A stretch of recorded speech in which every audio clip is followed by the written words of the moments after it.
Дебатата е важна и навистина со повеќе дебата можеме и да имаме поголеми успеси сите, но дефинитивно, одговарајќи на прашањето за СОНК, за зголемувањето на платите, за колективните договори и слично, уште еднаш да напоменам заради тоа што е лага дека се намалени акцизите на петрол коксот, тие и покрај притисокот на Стопанската комора останаа високи, исти и скоро и да не се користи во државата, заради тоа што економски е неисплатлив со делот на природниот газ, па и другите енергенси.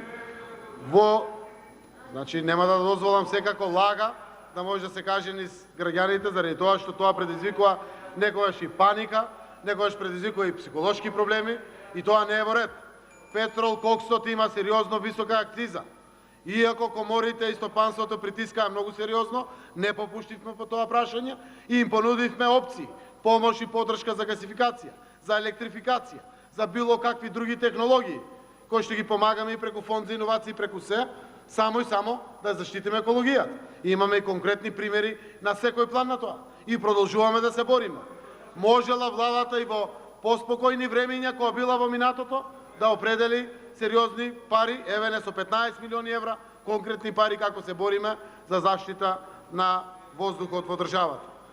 Во врска со образованието и наставниците. Факт е дека за 11 години ВМРО ДПМН направи покачување од 10%. И факт е дека за 2 години и 5 месеци оваа влада направи покачување за 10% или кумулативно 10,8%. Само за 2 години и 5 месеци од нашето работење.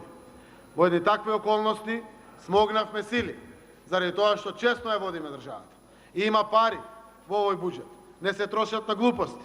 Испративме порака до СОНК и до сите наши учители, наставници и професори, од основното, од средното и високото образование.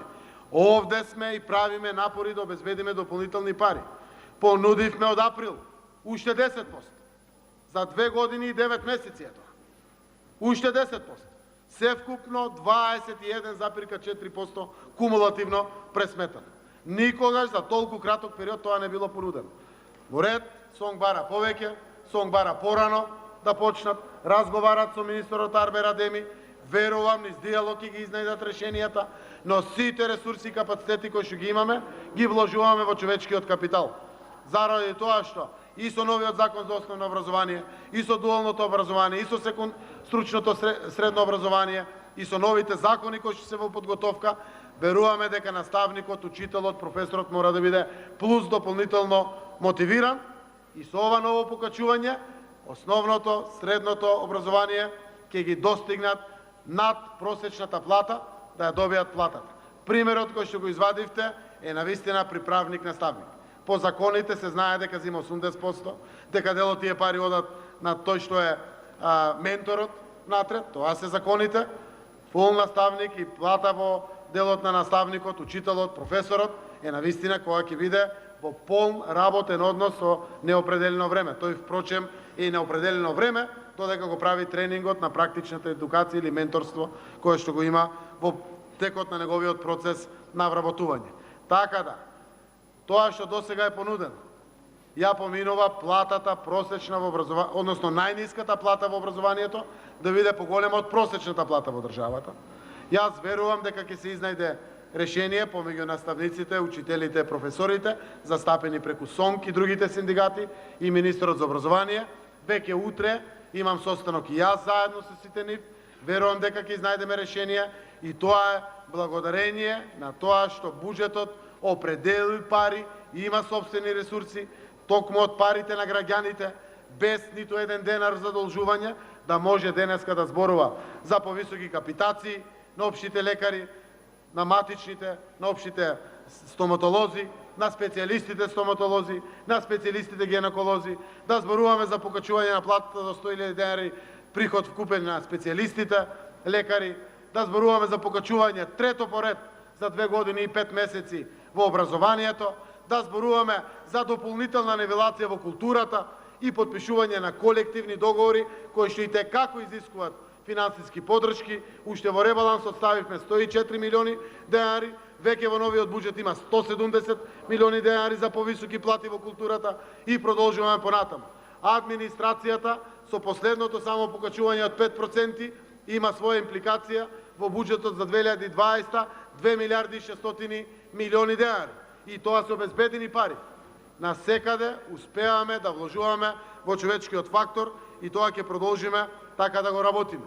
Јас сум убеден дека вложувањето во човекот кај нас, дали е тоа докторот, дали е учителот, дали е војникот, дали е полицаец, дали е административецот, дали е негователот или воспитувачот во делот на градинките, дали е работникот од областа на културата, и те како е продуктивно вложување во капацитетите на оваа држава, кои што ќе донесат мултиплицирачки ефекти, а дополнително ќе биде мотивација да ни остануваат граѓаните овде, пред се младите луѓе. И во делот на колективните договори и почитувањето на минималната плата, целосно се трудиме да ги испочитуваме обврските кои што ги носат колективните договори. Кога донесовме минималната плата, тоа значи и дека во сите јавни дејности, трите профили доле за со средно образование, кои што земат плата пониска од 14.500 денари, ќе бидат целосно, согласно законите, променети, за да можат и тие најниски три профили на средно образование во јавната администрација, без разлика во било која област се, да добијат плата поголема од минималната плата.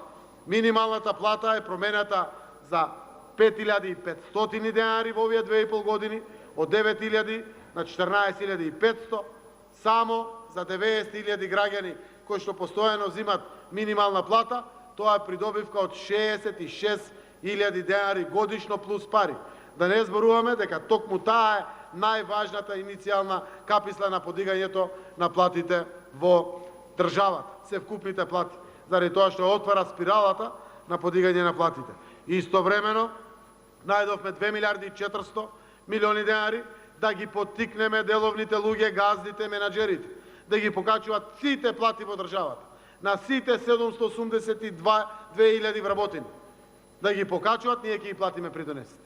И мерката е позитивно дочекана, ќе има своји ефекти, дефинитивно ќе се бори против сивата економија, тоа важи за сите, свесни дека тоа продуцира и отворење на можноста на дебата за покачување на платите на јавната администрација. Но тоа е на крајот на денот предизвик, не така лесен, но еден нов квалитатив. Денеска зборуваме не за споменици, музеи и жални врби. Зборуваме денеска за повисоки плати на образование, на стопанство, на текстилниот работник, на лекарите, на културните работници. Зборуваме за пензии повисоки. Зборуваме за сите плати повисоки.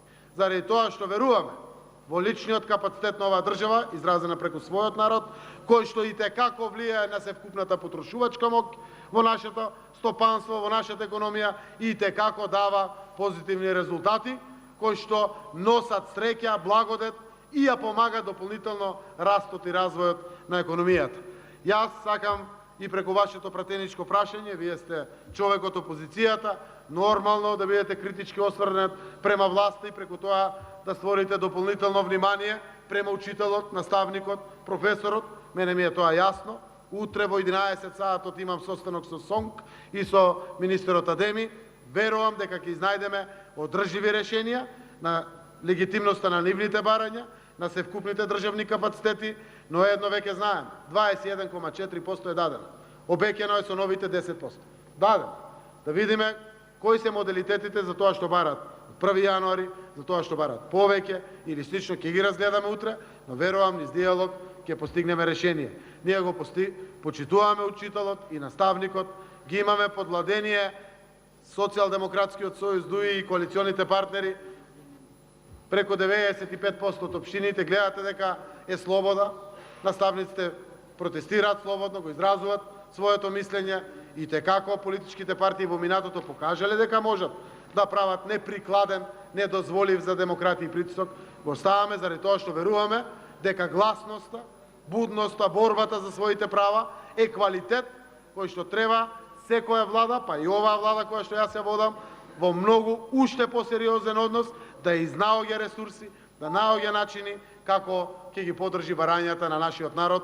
Уште еднаш напоменувам, без разлика дали се тоа учителите, наставниците, професорите, лекарите, културните работници, работниците во социјалната заштита севкупната администрација во државата, војниците, полицајците или текстилците, вработените во индустријата од било кој карактер во државата. Благодарам.